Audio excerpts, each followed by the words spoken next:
هي عبارة عن انتي برضو تجيبي كوباية من اللبن، او مش هقولك كوباية عشان انا معرفش مقدار الزيت اللي انتوا هتستخدموه. فبتجيبوا اقل حاجة مثلا ربع كوباية لبن، وتجيبوا الشوكولاتة اللي انتوا عايزين تسيحوها مهما كانت الكمية ايه هي. وتحطي كده اللبن واحده واحده، وتبداي تقلبي على طول، يعني الشوكولاته بس اللبن اهم حاجه يكون سخن. وتبداي تعملي لحد ما توصلي للقوام اللي انت عاوزاه. ممكن تحطي معلقه صغيره خالص من الزيت عشان تدي لمعه بس، وخلاص على كده. طبعا ده شايفين القوام تقريبا بعد نص ساعه من مجرد ان هو برد.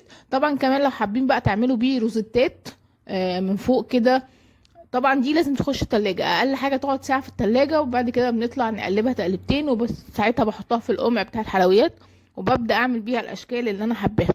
فانا النهارده قلت لكم طريقتين سهلين جدا.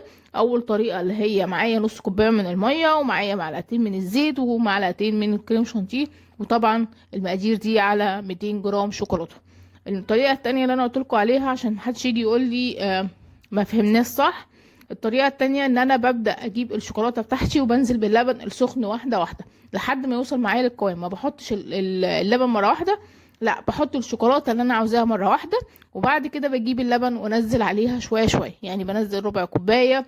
لقيتها لسه شوية عاوزة معلقة، فببدأ انزل بالشكل ده. وفي الاخر بحط معلقة صغيرة خالص من الزيت عشان تدينا لمعة.